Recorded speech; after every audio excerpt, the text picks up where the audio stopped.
here and online. We are the Center for Spiritual Living West Georgia. We thank you for joining us in the spirit of perfect harmony. With our spiritual presence and our participation in our service here this morning, we create a higher state of consciousness, rise above all that negative energy we may have experienced this past week, and manifest love. For the following week, we know love is synonymous to God, the most powerful yet most gentle force in the universe. Without further ado, I would like to introduce our excellent to outstanding master teacher, Reverend Dr. Sandra Jackson. Here she is. Good morning. Mike gets even bigger each week. Good for you, Mike.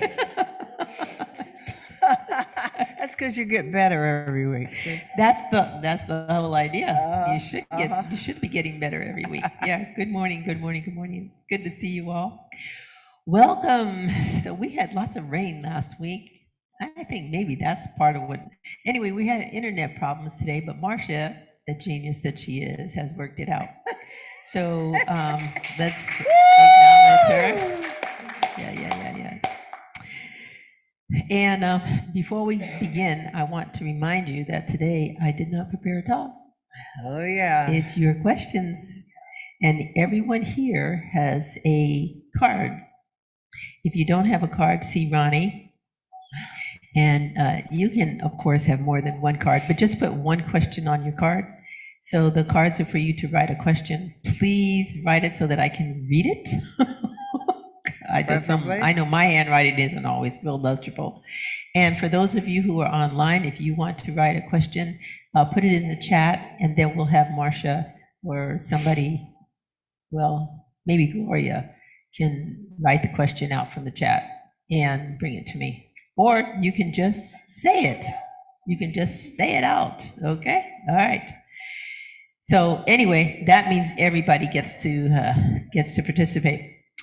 So let's begin, as we always do, by creating a space of sacredness and with the realization that right where we are, God is.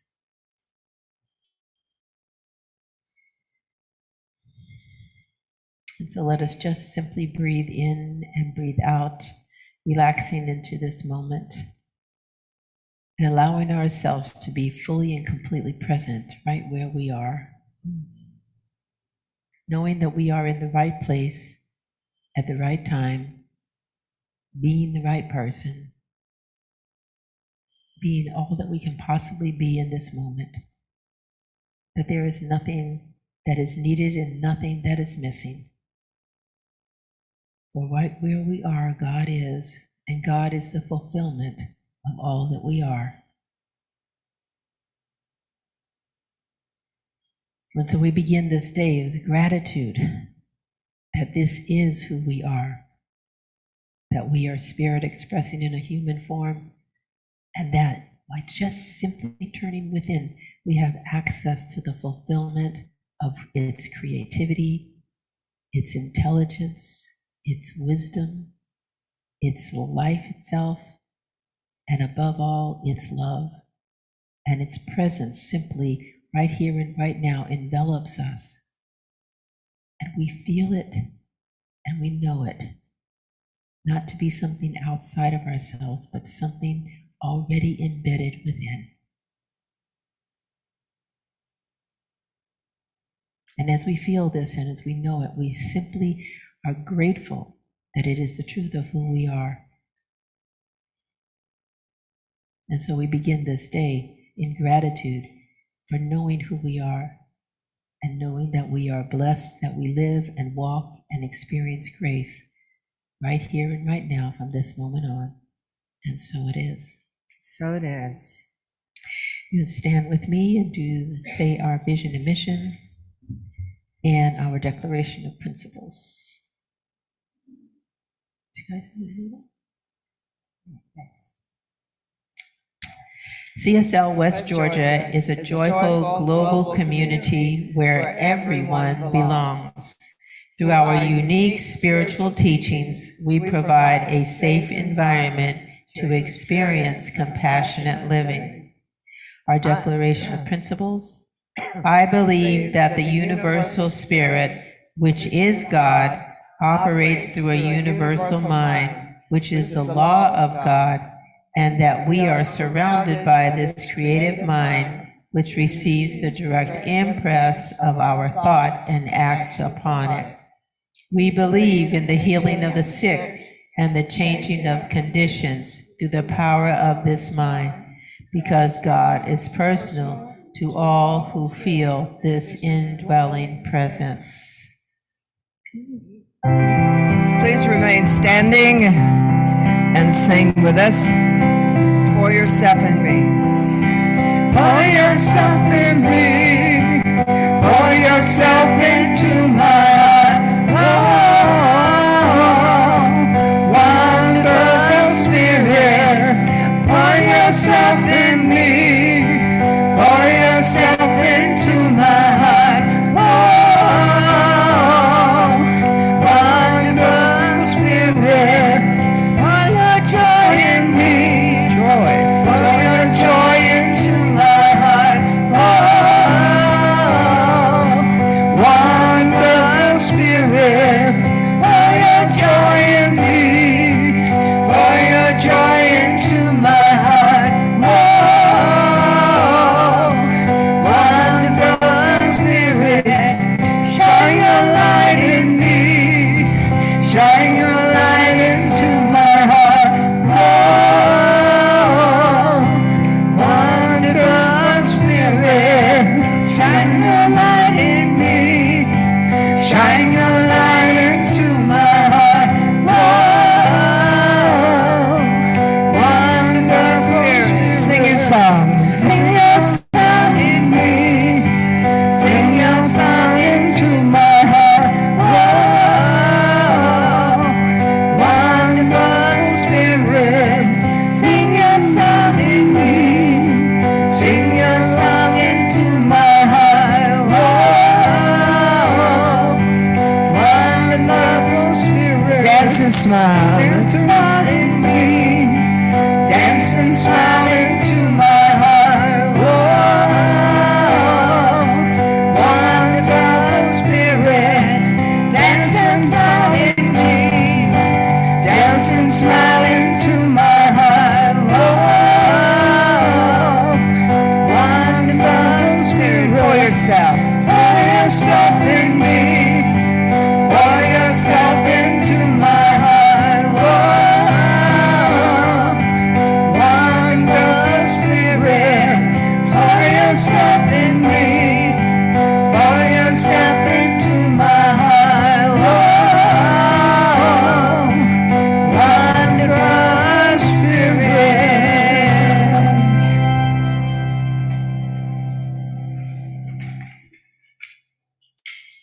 Go ahead.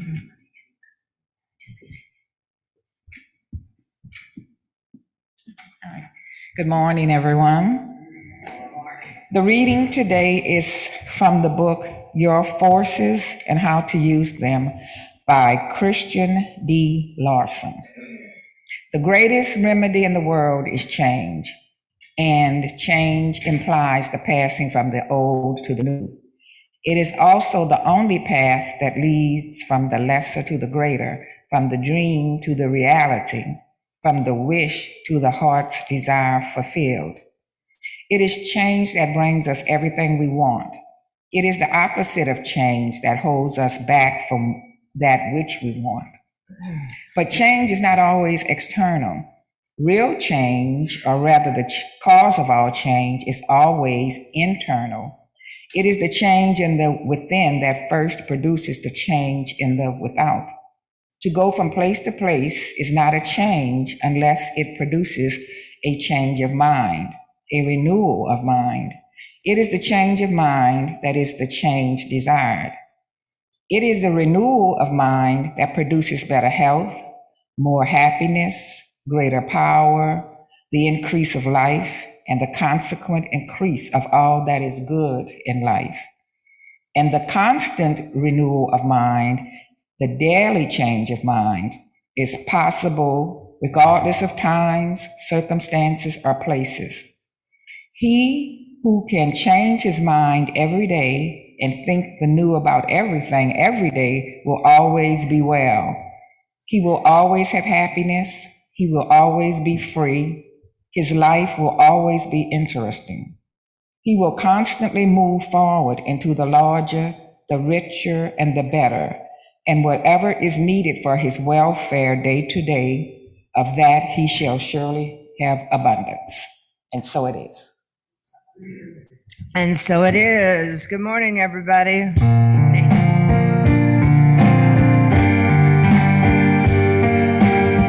have a song for you this morning that's based on a Buddhist prayer. It's called Metta.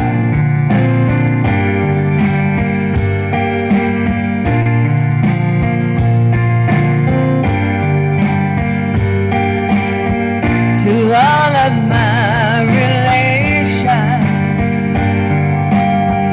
I look you in the eye, 'cause we are all related. It's written in the sky, and we can sing this simple song everyone along the way, and we can sing for the ones we found. It heals the wounds from yesterday. May you be well, may you be happy, may you be peaceful, may you be loved.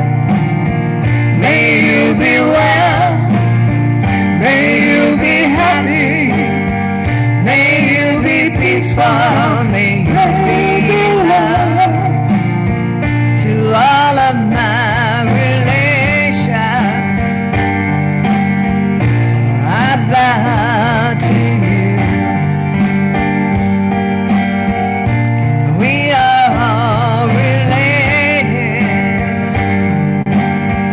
a common thread that runs right through, and we can sing this simple song for the ones in pain, and we can sing for the suffering. May these words melt away their pain. May you be well, may you be happy, may you be peaceful, and may you be loved. May you be well, may you be happy, may you be peaceful, and may you be loved. And all of the beings and all of the creatures, they all hold the secret, they all are our teachers, and we're learning the lessons of love, love, love. Compassionate love.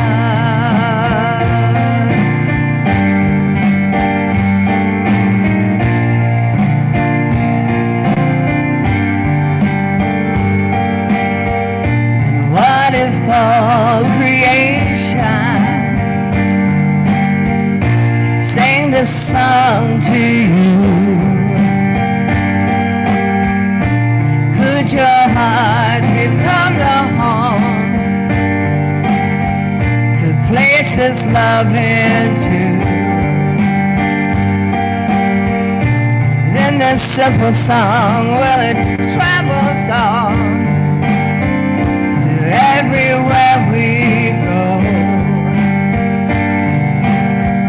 and it becomes your beating heart and the rhythm of your soul.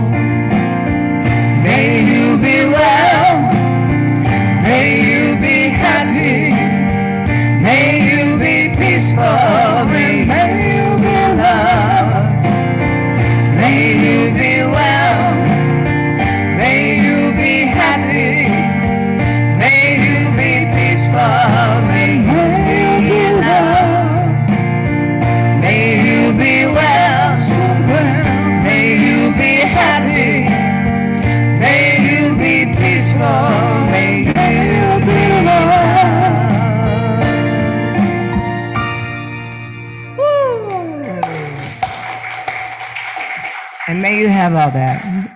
Thank you. Oh, that's great. Yes. May we all be happy, well, peaceful, And love. loved. Yes, loved. But in order to be loved, you have to what? Give love. Yes, it comes, giving love comes first. So, stimulation. In case you have not thought of somebody, she needs some paper towels or something over here. Yeah. We got tea all over the place. Anyway, at least it doesn't have any milk in it. That would be a problem.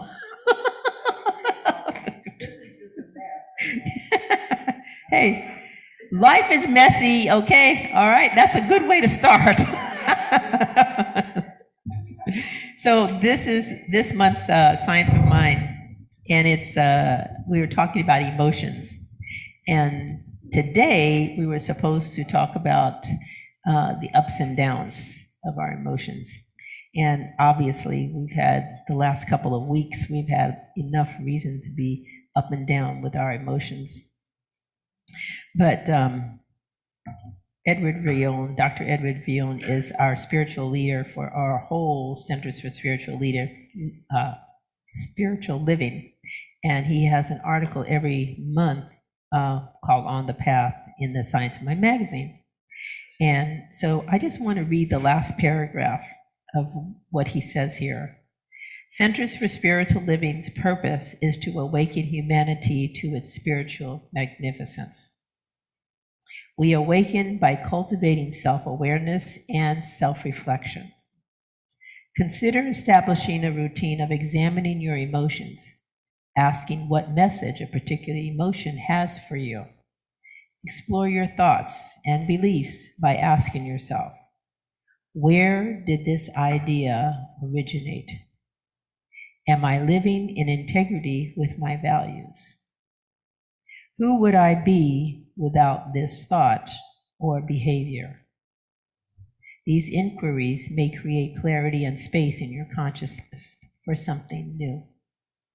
So while you asked me some questions, I thought those would be appropriate questions for you. So you might want to either pick up the magazine or listen to this again and write those questions down. Okay, so who's got the first question? Okay, it's Sandy. Okay, so what made you make the choice to become to the teachings of Ernest Holmes?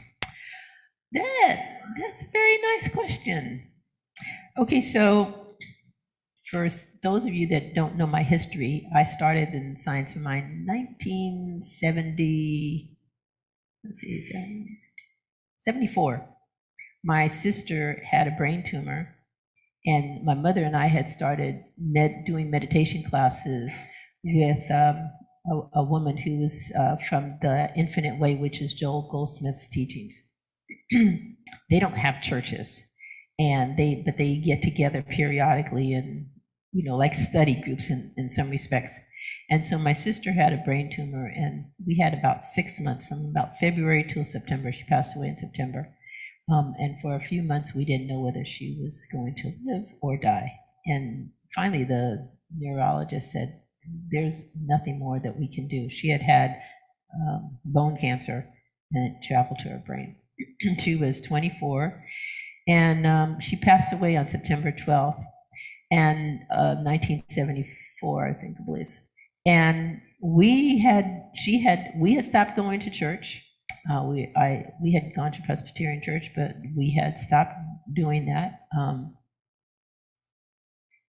That's a long story. Don't go into that. Anyway, she had moved to Hawaii and had friends over there. She had made a lot of new friends, and she didn't want to go to college. And she had this feeling that she had nothing more to do in this life. And so we spent the few months just talking to her, and, we went on a few trips, and we, did some things that we wanted to do so that when she passed away, there was nothing left for us to say or do with her. And while I have missed her through the years, I've never felt like this was left undone. This was left unsaid. And so in my counseling people who are making their transitions and they know that they're sick and they're going to be passing away, I tell people, be sure to say everything you need to say with them. In particular, be sure and let them know how much you love them and how much their love has meant to you. Because when people are passing away, that's really all they want to hear. They don't want to hear that, you got a new car, or you have a new job, or you have a new relationship, anything like that. They want to know that there was love between you and there's nothing left, to be unsaid. That leaves both the person who is passing away and you, free to continue on with the life that is yours to express. So anyway, we did not have a church that we were going to. And so we told, I wish I could remember her name. Right now, I'm blanking on it. Anyway, we told her, and she said, I have heard of a Dr. Robert Scott at the First Church of Religious Science. I think that might work for you. And so we went over there, we met with Dr. Scott. He said he would be more than willing to do the service. He came and he did our a service for my sister. And she was 24, and as you can imagine, she had just graduated from high school a few years before. A lot of her friends were there, young people, and he did the whole service talking about graduation, that we graduated different times, and they all understood that because they hadn't all graduated at the same time. Some of them were in college, some of them had graduated from college, some of them only graduated from high school. And so, he talked about our graduation, that we graduated at different times, and he went on like that. And everybody walked away feeling uplifted. Nobody walked away feeling morbid, which you might feel when a 24-year-old person passes away, especially from cancer in those days. And then my mother and I decided, it's only right to go to the man's church. We should the least we could do is go visit. And we did. And we were so surprised because this was September. And so we must have gone, it was a few months before we went. We might have waited till spring to go, because when we went, we saw a woman there who had on a halter, bare shoulders and a halter. And they clapped when they sang songs. And we're like, we're come from Presbyterian. You didn't do all that stuff, okay? And we're like, how can you come to church in a halter? This is church, we were dressed for church, like we would go to a Presbyterian church because, and it's like, these people are really different, and so it was the difference, and that they were clapping and that people felt so easy, and so we just kept going. We didn't necessarily go every week, but, we went, period enough. And then the fall came around and science of mind classes were offered.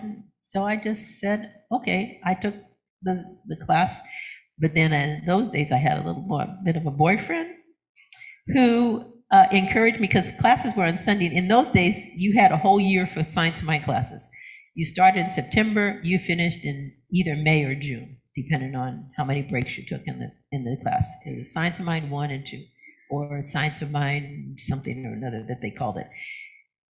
And Dr. Scott did them on Sunday nights, Monday nights with practitioner night 1, and Tuesday night with practitioner 2. If you wanted to take any of those classes, those are the classes you took, and those are the days you set aside to do it, okay? If you've been around the Science of Mind long enough, you'll know. Anyway, I took the Sunday night class, but you could only miss 6 classes.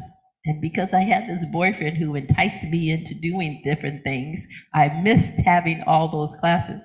And so I did not graduate.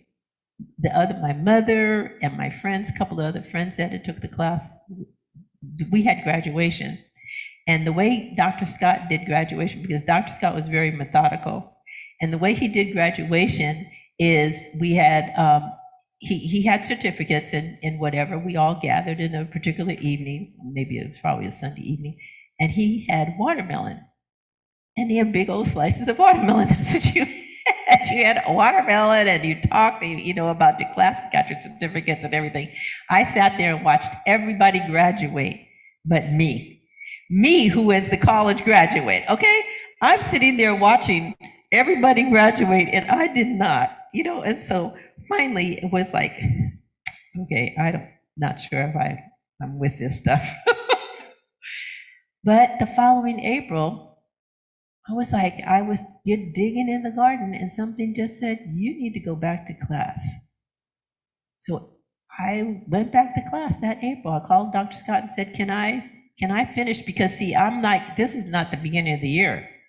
I had finished up previously. He could have very easily said, no, wait till September. He said, no, yeah, you can come back. So I finished the rest of the year, got my 6 classes in there, and got my graduation certificate. So that's kind of how I started with with the teachings. And it's like from there, I just never stopped. I just went on to practitioner 1 on Monday night, practitioner 2 on Tuesday night, and I became a practitioner in 1979. In those days, in order to become a practitioner, you had to go to Los Angeles, you had to take a test that was like 3 or 4 hours long. It was all written and multiple choice and that kind of thing. And it was only done like once a year. So you had to, basically it was a commitment when you did it. And nowadays, we've made it very easy. So if any of you wanted to, for instance, take practitioner exams, we would have it here locally. You wouldn't have to go to Los Angeles, or CSL would be in Denver. So, and then it was, well, when are you going to go to ministerial school? Well, in those days, once again, you had to go to Los Angeles. I was teaching, my daughter was still in high school. I could not uproot myself. So I talked to Dr. Scott about it, and he said, well, I really am planning to I'm trying to get them to let me do a ministerial school here in San Jose. He said, why don't you just wait? He said, and besides, why don't you just wait till Stacy at least gets out of high school? So I said, fine. So I waited. She graduated from high school in 1982, and I started ministerial school in 1983. So in San Jose, not having to uproot myself and, whatever. The reason that the science of mind attracted me was because it was an all-inclusive philosophy that taught a whole principle of oneness. And when Dr. Scott became ill, and he asked me, by that time I was a minister, and he asked me to take over his Sunday, Monday, and Tuesday night classes. And I did. I taught those three classes. And I won't go into the whole incident, but this one board member approached me at one point, and I said to him, where did you miss the lesson on oneness? Because the thing is that this is a philosophy that is all-inclusive. There is no one left out. And at the time, in the 70s, there was a lot of racism going on. I mean, blatant racism. I was still teaching at the time, so we were still dealing with desegregating schools and all of that kind of stuff. There was a lot of, when the gas crisis was going on, remember, 1974? So there was a lot of disruption. And the science of mind taught, you are powerful. You are creative. You are loved. You have the capacity to be anything you want to be. They didn't teach me that in the Presbyterian church. My grandmother was a Baptist. They didn't teach her that either. Okay? So this philosophy was one that said, you can love everyone, you can be as powerful as you want to be, and your life is in your hands. And if you will change your thinking, you will change your life. So does that end? Okay. Next question. I know it's kind of a long answer. Now you got the history. So if anybody else has a history question, change it. You're welcome. Okay. Okay. In all the religions in the world, what makes the science of mind the most accurate? Ooh, that's a good accurate. That's a good question, Mike. I think because the science of mind is eclectic. It's eclectic, I have not been as eclectic as I could be. If you go to my garage, I have all my books, okay? There's Tao, there's Buddhism, there's Muslim. I've got the Quran in there. I've talked from the Quran from time to time. I have, what's the Muslim book? Anyway, I have that. One year I did, 1 month, it was, I think it was about a 6-week section I did, because I used to do like we do here. You have a theme for the month, right? I did it all on Egyptian mythology. And I did it with Isis and Osiris, and comparing Isis and Osiris to the story of Jesus and the resurrection is real interesting. But the thing is that the science of mind doesn't say this is the path, walk in it. It says, we're a science, try it out, do the reading, think about it. Does it work for you? If it does, then use it. If it doesn't, go find something else. We're not telling you that there's the only way to God. And I think what makes it accurate is that we're drawing from places, from all spiritualities. And, Hinduism has some really good ideas. It wasn't until I went to India that I found out, everybody thinks Hindus have a lot of gods. They don't. They have a lot of aspects of God, which they have, because they're an ancient religion, okay? And Christianity is too. Christians sometimes look at Hindus and go like, naughty, because you have all those gods, because they don't understand. Okay. The thing is that the cross is a symbol. It's a symbol, just like all those other things, and it has meaning, and it means something to people. And so it's no different than Kali, in the Hindu religion. And Kali is, the symbol.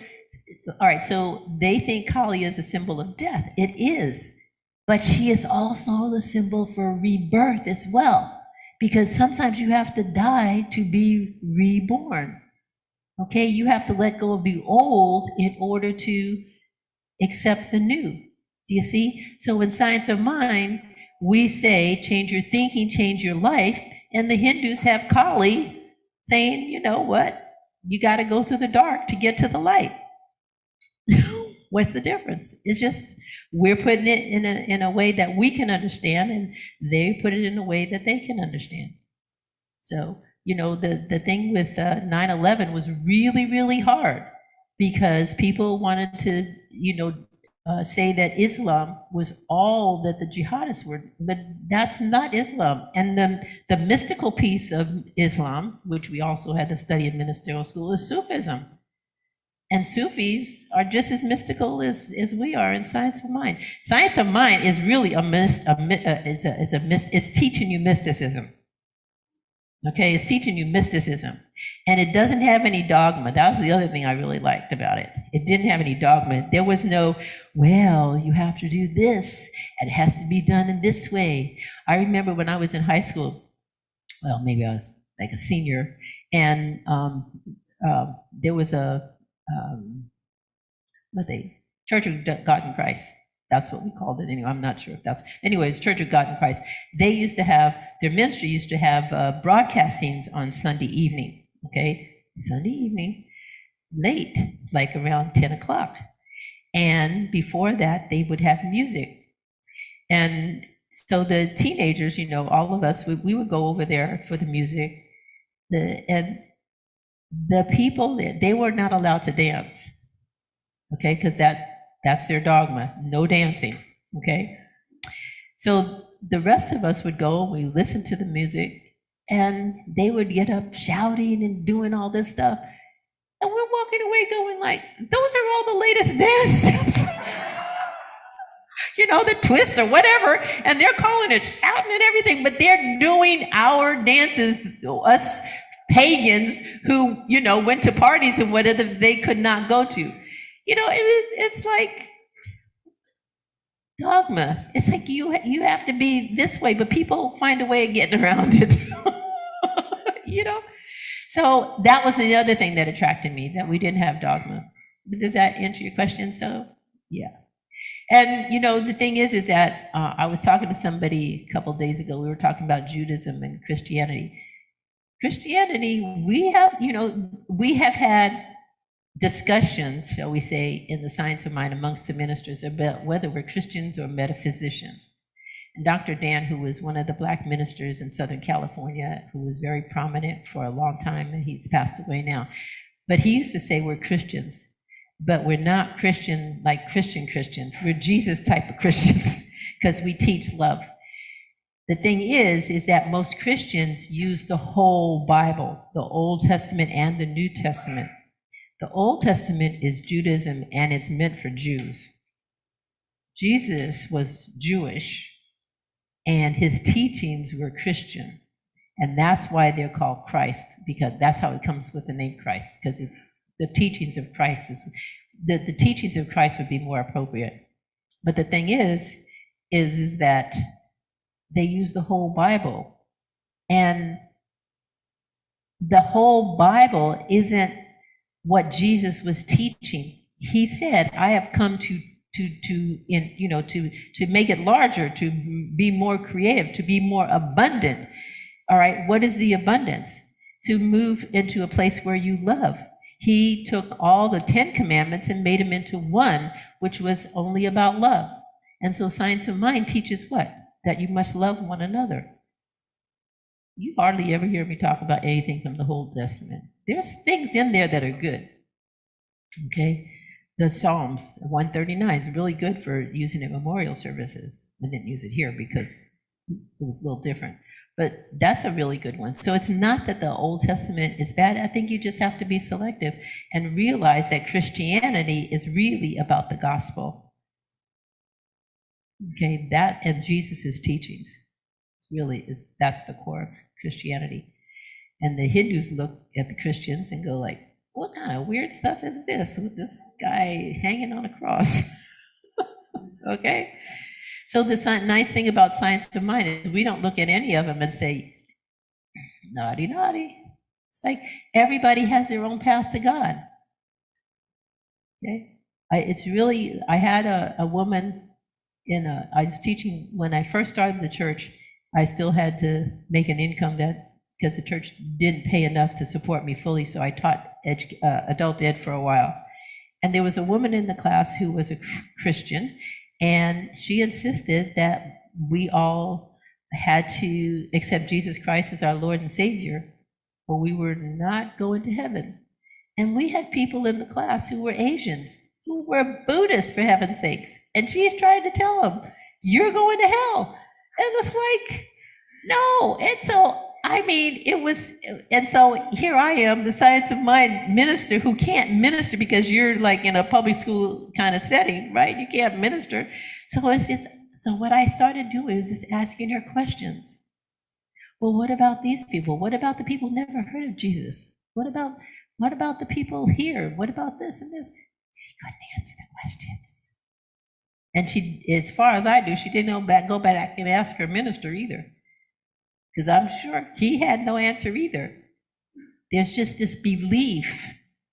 Okay, it's a belief system, and we have to realize that we all have belief systems, and we are guided by those belief systems. The problem is when we want somebody else to have our belief system, insist that they believe like she wanted other people to believe like she did, that they had to accept Jesus Christ as Lord and Savior. And they're going, Buddhists, we never heard of that.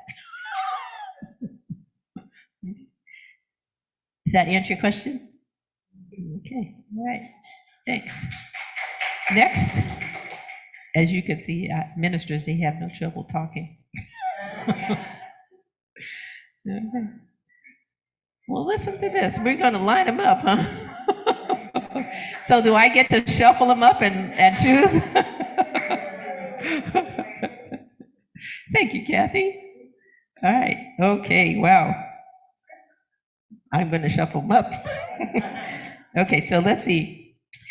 Is it better to use spiritual mind treatment by yourself or with a group of practitioners? There's two questions. Are all the steps in spiritual mind treatment absolutely necessary? If not, which are them? Okay, let's start with that first. First of all, spiritual mind treatment, for those of you who may not be fully understanding, is our way of saying affirmative prayer. And we started using affirmative prayer because sometimes people thought when you said treatment, you were like going to a doctor or something. And so, but spiritual mind treatment has 5 steps. Yes, they're all necessary. The ones that are most important are the first 2. The first one is a recognition, and the second step is identification or unification. I like identification. Recognition is recognizing I am one with God. Or no, that's the second step. Recognition is God is all there is. God is all the power, the presence, the very life of it, of all. There is no other power. God has no devil to conflict with it. There is no other power greater than God. So God is all there is. God is the perfect power. It is the perfect divine energy. It is wholeness. It is completeness. It is all that is. It is absolute. So when you do the first step, you want to really, really feel that God is all there is, because why? That is source. God is source. Everything comes from that divine source. Okay? Then when you identify, the second step is identification. And that step is the recognition that I and God are one, that there is no separation, no division, that I am a spiritual being, and that my spirit originates in God, and that God is absolute, and I am one with it. And so therefore my power is absolute as well, because it comes from that divine source. So that's why you never hear in the science of mind hear us talking about evil or the devil or any of that stuff, because those are powers that we do not recognize. Do you understand? There is no other power besides God. My grandmother was Baptist.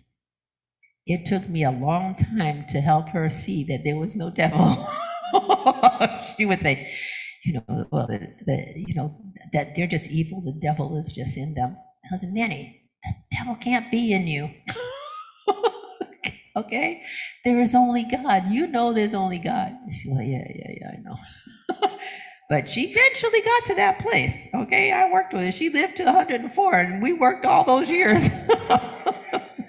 When I think she was like, she would go with my mother. She didn't drive, and she would go with my mother to the grocery store. My mother would be inside the grocery store, and my mother was reading, because she was a practitioner for over 20 years.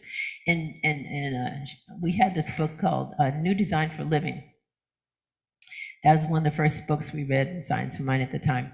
Anyway, my mother was rereading it, and she left it in the car. She comes back. My grandmother is reading this book, okay? And she read The New Design for Living. I'm like, yes, okay, my 99, 100-year-old grandmother, whatever, she is reading the Science of Mind, okay? So anyway, back to the treatment. So those are the first 2 steps. Those are the most important. Why are they? Because that's where your power is.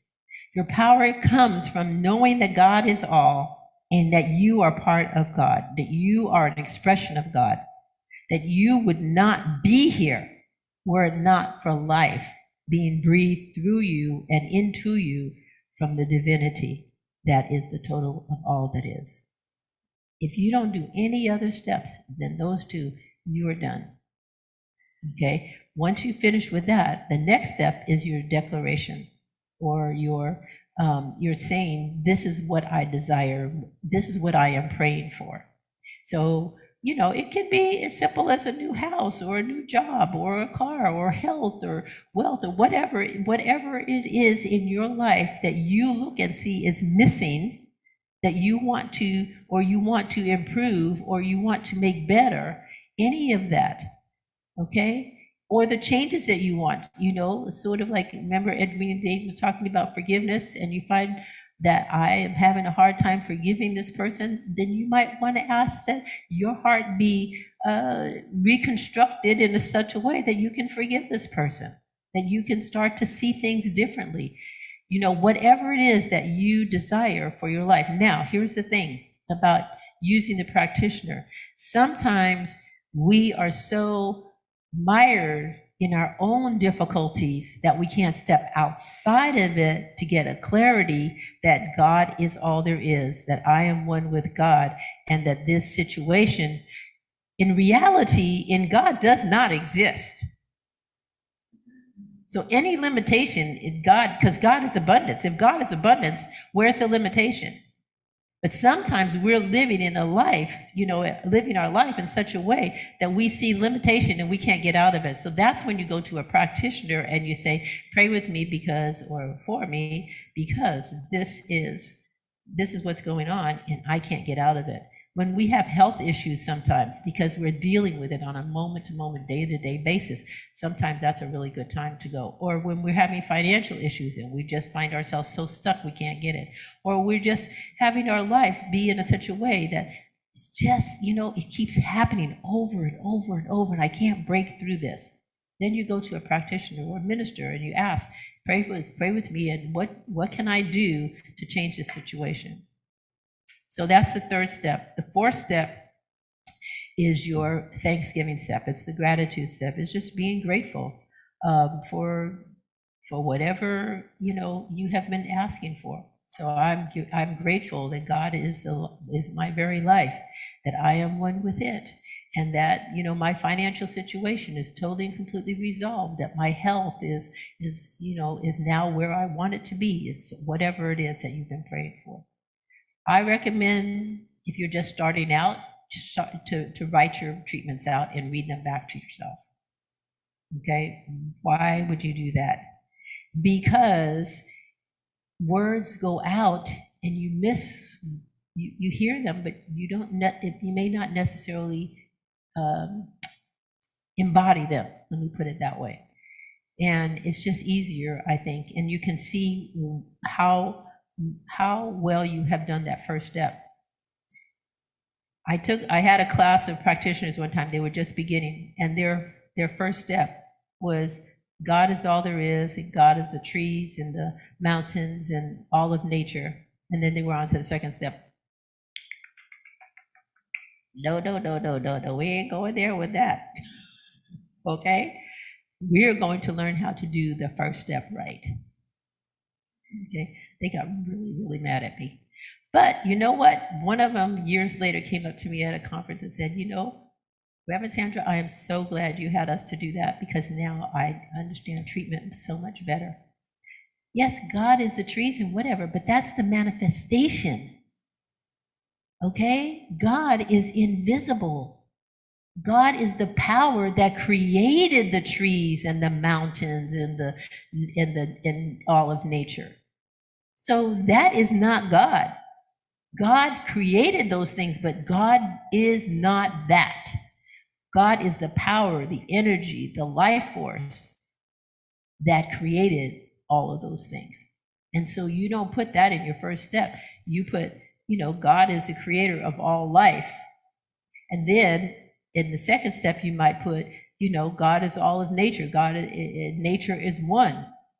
And I am so thankful that God has created the garden in my backyard, and helped me to grow all these plants and whatever, and vegetables and whatever it is that I'm growing. Do you see? So what God is manifest is not the same as what God is. The last step then is release. And in Science of Mind classes, what you learn, we have it over there. What you learn is that the subconscious is the creative, not subconscious, the universal creative mind at the universal level, with the God level, is the law, LAW, and it's your word that goes into the law, and that's what is created. It really better if you take class, because this becomes much more clear. Lily's sitting there going like, yeah, yeah, yeah. Okay, Dorothea's going, yeah, yeah, yeah. Okay, because we have to understand that when we release our word, we're releasing it into a mind that has already received that word, that is already creatively creating that word, and that we just simply let go of our beliefs and our fears that something else might happen or what we desire may not pass. So we release it into the law, where the law is the creative medium that then expresses in form. Okay, so for those of you who are new, thank you, Marsha. Okay, so where'd you find that? Okay, so all right.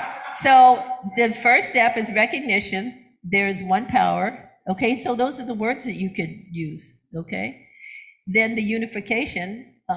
And like I said, I prefer identification, because unification means you have this and you have this and you bring it together. Identification means who are you? What is your name? My name is Sandra. What is yours? Dorothea. What is yours? Sandy. What is yours? Kathy. You identifying yourself with that name, okay? So that's why I prefer identification. All right, and so then next one is your realization step, is the same as the declaration. Realization is when, if you've done those first two steps really, really well, let's say you go into treatment with a health issue, okay, that you have, let's say you have COVID, okay, everybody's got COVID these days. So you have COVID, all right? So you go into treatment, you do the first two steps until you are so crystal clear that there is no separation between God and I. When you get to the realization step, then what you say is, I am well, I am healed, I am whole. And your realization may be just a statement of deep gratitude and thanksgiving that I am fully and completely healed. If you're not fully there, then your declaration is, I am being healed right here and right now. My cell, every cell in my body is conforming to the wholeness that is God itself. Do you see the difference? Okay. So, and so then you're going to do the thanks over here. And that's the I am grateful. And then the release and then letting go. And so it is. But it's good if you can say, if you know where it's being released to. It's being released into the creative media, into the law. Okay. All right. That's that question. How does the science of mind explain hell? Because other churches believe and explain it to be a place. No, it's not a place. We believe heaven and hell are both experienced in our world, and they're states of consciousness. The parents in Texas right now are experiencing hell. Because why? They are experiencing the worst thing they can possibly imagine. Okay? That is a state of consciousness. Hopefully they won't stay there, because you can't, if you stay there, what happens? Bad things happen if you start. Because what are you doing? You're thinking thoughts that depress you, okay? That prevent you from having a good life, all right? And so heaven is when you're feeling good and you're feeling great, you're feeling magnanimous, you're feeling abundant, you're feeling joyful, you're feeling happy. Okay, that's a heaven state. We all like feeling that. But life is such that we go back and forth. But remember, there are states of consciousness. If there's states of consciousness, what does that mean? It means that you can change them. Now, what does science of mind teach about after death? We don't, because we don't know. The science is about testing it out, trying it out, seeing if it works, and Ernest Holmes read different things from different places. And he put together a truth that he found in a lot of different places. Okay, so there's truth that we can gather from Buddhism, from Hinduism, from Islam, from Christianity and Judaism and so forth. Okay, and so if there's truth, across the board in everything, all right, and some of those religions, like Buddhism, teaches reincarnation. We have not proven that there is reincarnation, so we don't teach that. Now, are you free to believe it? You absolutely are. Why? Because the science of mind does not have a dogma that says you have to believe this or you don't have to believe. If you still want to believe in heaven and hell as actual places, well, go for it. It's your choice. But what we teach is that these are states of consciousness. Okay? Let's see. This looks like it's all written by the same person, so I'm going to go on to another one. How to pray, steps of prayer. We just did that. Are we moving the world, the universe into fourth dimension? Oh my God, that is quite a question. I don't know. I don't know. There are some people that, I think that we are, I don't know if it's the fourth dimension or what, but I think we are going through a worldwide crisis that is affecting everybody. And I think we've been praying for it for a long time. We absolutely have. Marilyn Ferguson wrote a book called The Aquarian Conspiracy. And Barbara, what's her name? Barbara, can't remember her last name. I'm blanking on her names today. Anyway, they were talking about, evolution, and we are evolving. As human beings, we have discovered outer space, but we don't know inner space that well. We don't know our inner space. We have not explored our spiritual self as well as we could. And we've been getting hints. And the thing is that up until maybe the last 100 years, you and I were not privy to all of the things, the metaphysical things that we are privy to today. If you were born 100 years ago, more than likely you would be told, not even so much Jesus Christ, your Lord and Savior, but that, that you had to believe a certain way, and that if you didn't, you were going to hell. And you had these religions, and they were very dogmatic religions. And you had to, and if you didn't go to church, there was something wrong with you. You were expected to go to church, and you were expected to sit there. Ernest Holmes, in his autobiography, talks about how he was brought up as a Congregationalist, which is Calvinists, Presbyterians, they're all in that group, okay, of Protestants. Okay, and the minister, he would teach hell and damnation on Sunday. You're going to hell if you don't do blah blah blah blah blah, right? And he would strike a lot of fear in the congregation, and they were, fear motivated people to believe whatever. And he said his mother and his father, on their way home, they would all be, he was the 9th child of 9 boys. Can you imagine having 9 boys and 1 woman in the house? I can't even imagine. Okay. Go. So anyway, they would be going home on their way, and the father would be telling them, don't believe anything he said. That's not true. It's not good for you to be in that much fear, et cetera, et cetera. And then they would tell them stories to get them out of that.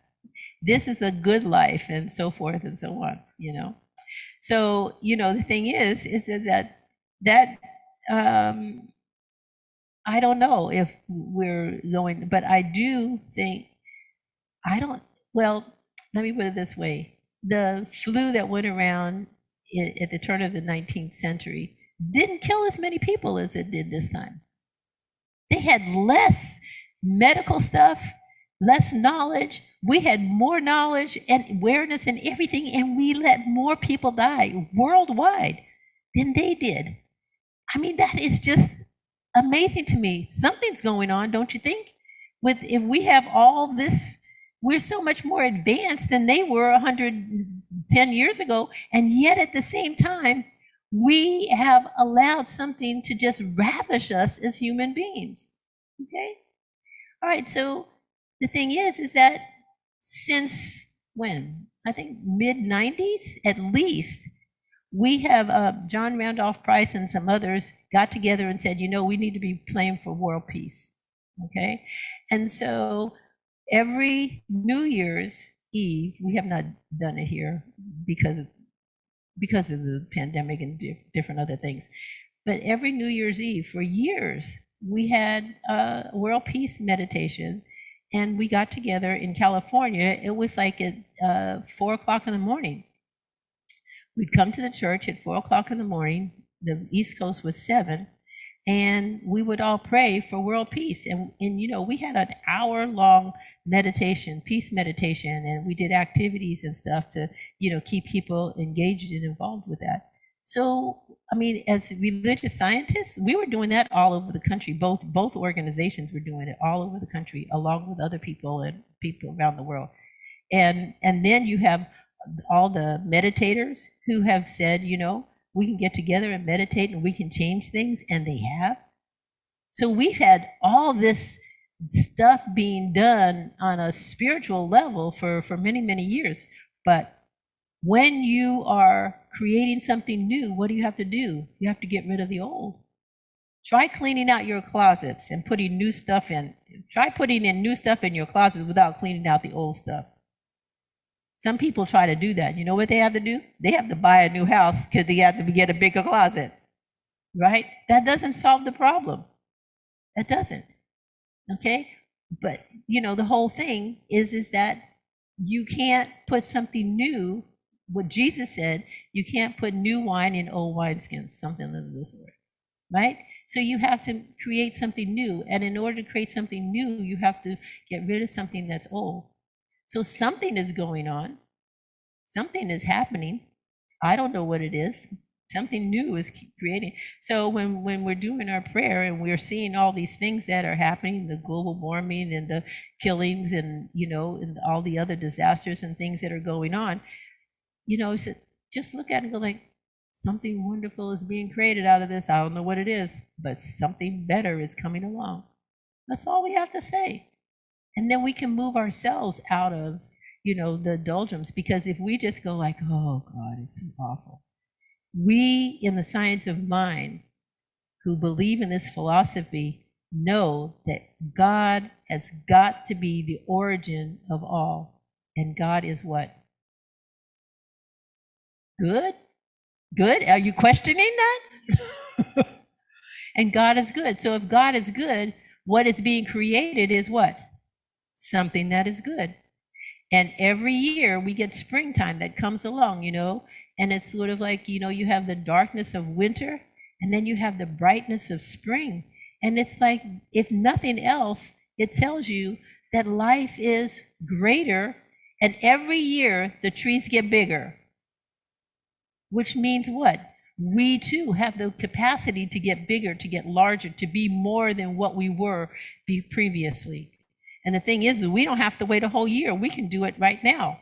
We can make a choice right now, today, to be more than we were yesterday. Okay? All right. In all the religions, that we did that one. Okay. Let's see, this is how does being grateful bring you more good? Because being grateful opens your heart. Just think about it. Just right now, just sit there in your chair and think, I am so grateful that I can have the capacity to sit here in this chair without any pain. How does that make you feel? Just think about, I am so grateful that I am alive right in this moment. I woke up this morning. Some people did not. How does that make you feel? Doesn't it make you feel better than thinking, oh, geez, I've got so much to do this afternoon. I wish Reverend Sandra would shut up so I could get home and start doing what I have to do. Think about the difference. How different is that? Okay. Even if you think, well, I have lots of things to do this afternoon and I'll be glad when church is over, but I am so grateful that I'm here now, that I've heard this message and that my question was answered and that I got here safely this morning. Okay? Just because the thing that gratefulness does is makes you feel good. And if you feel good, you are creating, because you create from what? You're feeling. So if you're feeling, sad and unhappy and whatever, you'll create experiences of sad and unhappy. Keep something in mind. If you are a spiritual being, if you are divine, if that is who you are, every word from your mouth is a prayer. Because every word you speak is God speaking as you. God has no other outlet except through you. So your words are powerful words. And if you are using those words to condemn yourself or others, you are using God's power in a negative way. And that's where the devil comes in. That's what the Christian people are calling the devil, because you are using God's power in a negative way. We are trying to teach you to use God's power in a positive way, to do good in the world. Do you see? And I say good in the world, meaning not just for yourself. Look at the people around you. We have the capacity to uplift anybody that we're around. And stop thinking about the people that you are around that are complaining. Just listen to them, because they're complaining for a reason. They're unhappy about something. You just listen to them. And then just start thinking positive things about that person. Because positive things, they may not be it, but let's say that they're busy complaining about stuff and you're thinking, I am so grateful that you're a wonderful person. I am so grateful that God is working in, through, and as you. I am so grateful that I know the truth about you. Just start thinking that about them. Don't say anything to them. Watch and see what happens. Just experiment. Because the thing is that people respond to consciousness. We are all consciousness.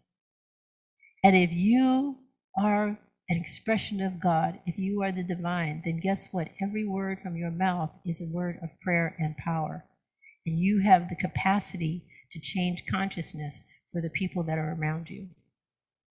Don't allow yourself to get drawn into their negativity, because they're just afraid. And we have a lot of fear going on these days, you guys. A lot of fear. Okay? And so we don't have to participate in it. We have a choice. And when you find yourself, being in that place of fear, choose something different.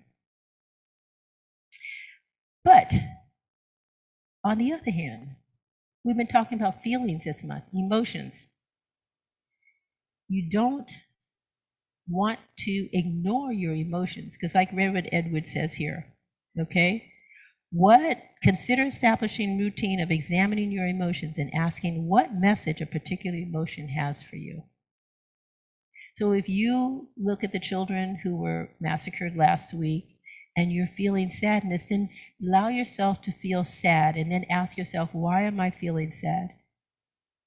And you're feeling sad because you have compassion for the people who were involved in that situation. Do you see? Underneath the sadness is the compassion. And what's under compassion? What motivates compassion is love. So basically what you're saying is, I love these people and I am sad because of what happened to them. And it's my compassion that allows me to then reach out in consciousness.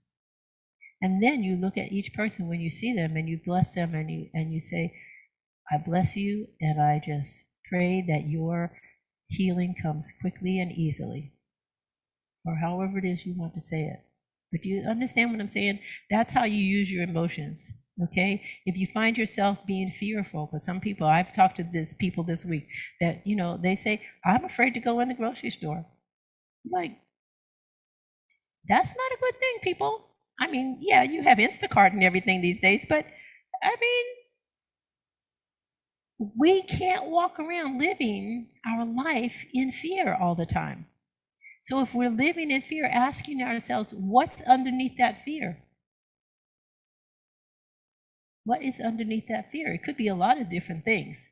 But let's just say that underneath that fear is a sense of separation. And if you're feeling a sense of separation, who are you feeling separate from?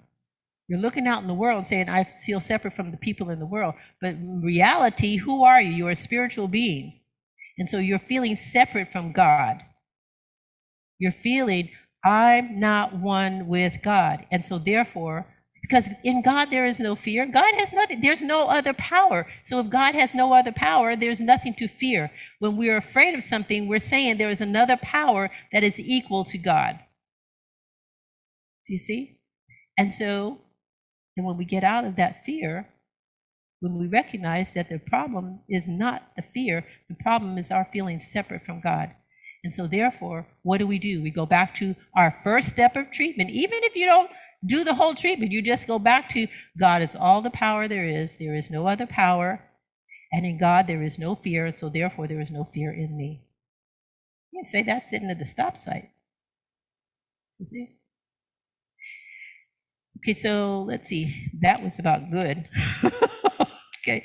I made that one. Let's see what time is it. Really? See, you guys have to stop me.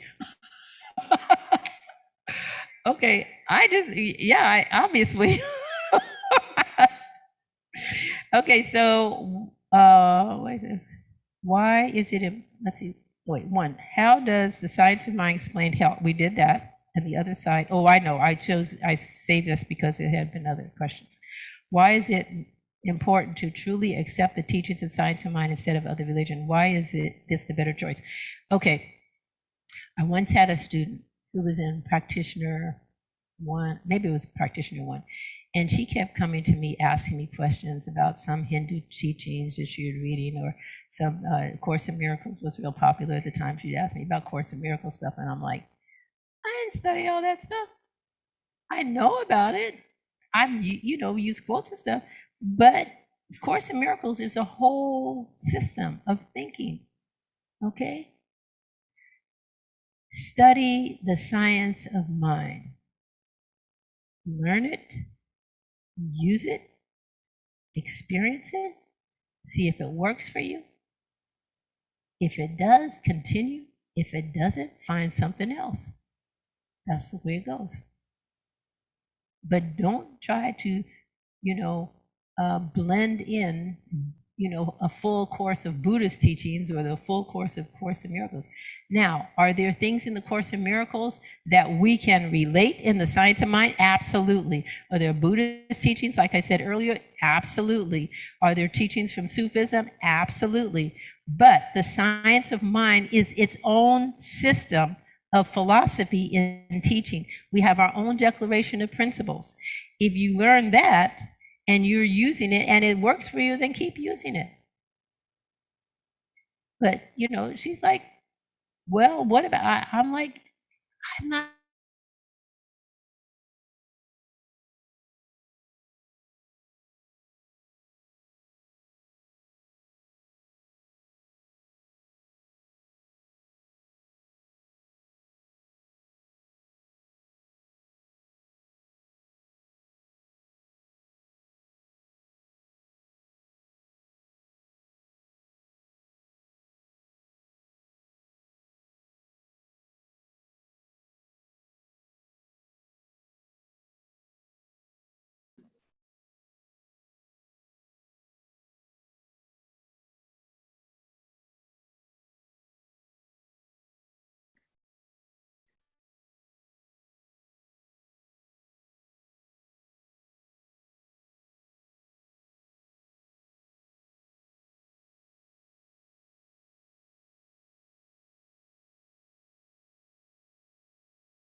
roses and orange roses and multicolored roses and roses, from South America, roses that are born here, roses that have been cultivated differently. They're all roses.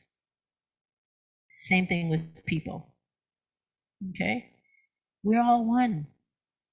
Yes, we show up in different bodies. What would it be like if we were all the same? You wouldn't even be able to recognize yourself. You look in the mirror and you see Lily and go like, right? Okay, it's like, I mean, not that Lily's not a person you want to look at, but we can't all be the same, right?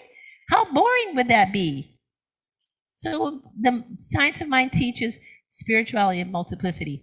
Science of mind has more women ministers than any other religion, I think, okay? And part of that's because our teachers, our beginning teachers, before even Ernest Holmes, was Mary Baker Eddy, Christian Science has its little piece of religious science, and Emma Curtis Hopkins, who taught all the teachers. And then I can't tell you how many homosexual ministers we have. So, the thing is that it's not an issue, it's not a concern, and we're all one. So there you go. And the difference between religion or practice or philosophy, religion is a belief system, and philosophy is about thinking. These are your thoughts, and that philosophy allows us to debate what this is and what that is. Okay, and I'll practice and explain the difference between this and the science of mind. The science of mind is science of mind. The science of thinking about your mind and how it works and how to experience it in the world. So somebody should have told me the time. We're all way over, but so much, that's what happens when you ask a minister just to talk. Okay, all right. Obviously, we need to do this again, huh? Okay, so music. They're sitting down there enjoying themselves. Oh no, the prayer kind of comes spontaneously. Yeah, it does. We'll do it next week. Are you good with that? Okay, all right. Well, all my music got wet. Oh well, I can muddle through here. Oh yeah, I got it. I'm being dramatic. Okay, we got a song for you by Ricky Byers. Everybody knows Ricky Byers. Okay, I gotta turn my fan on. She caught me off guard. I was waiting for the prayer. It didn't tell me there was no prayer. Okay, all right. You ready, Connie?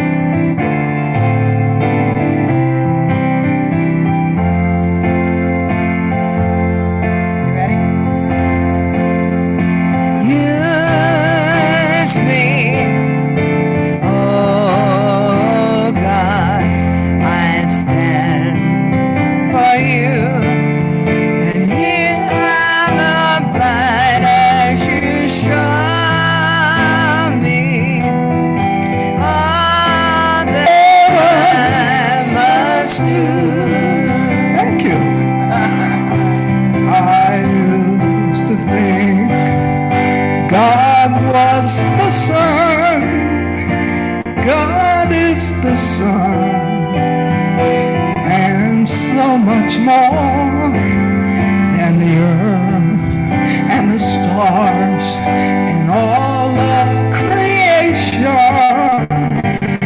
God is creator, all in all.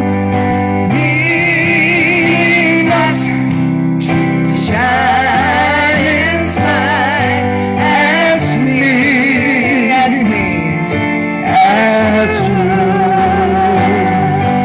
So use me, oh God, I stand by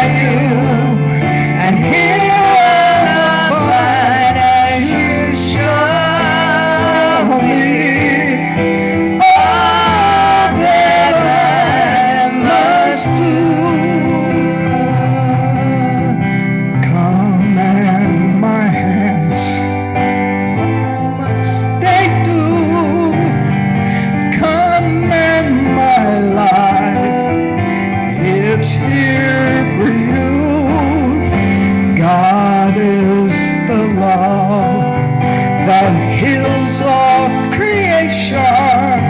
God is creator that makes all things new.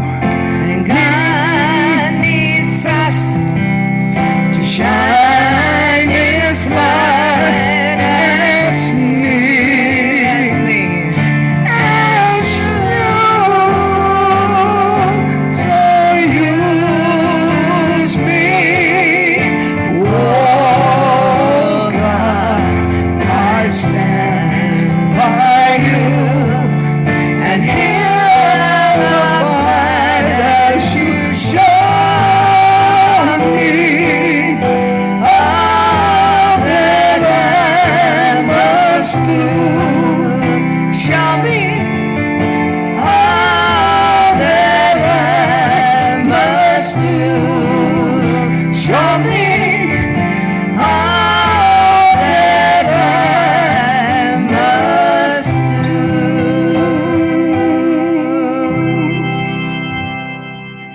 I heard you guys singing.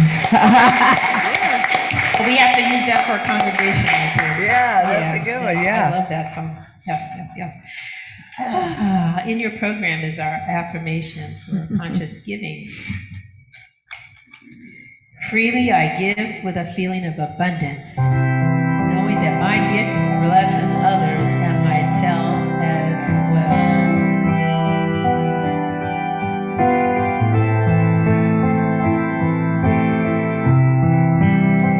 I am so blessed. I am so blessed. I am so grateful for all that I am. I am so blessed. I am so blessed. I am so grateful. I am so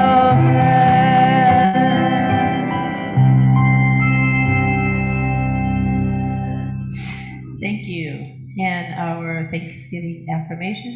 I am grateful for the divine givingness circulating abundantly through my life, our community, and our world.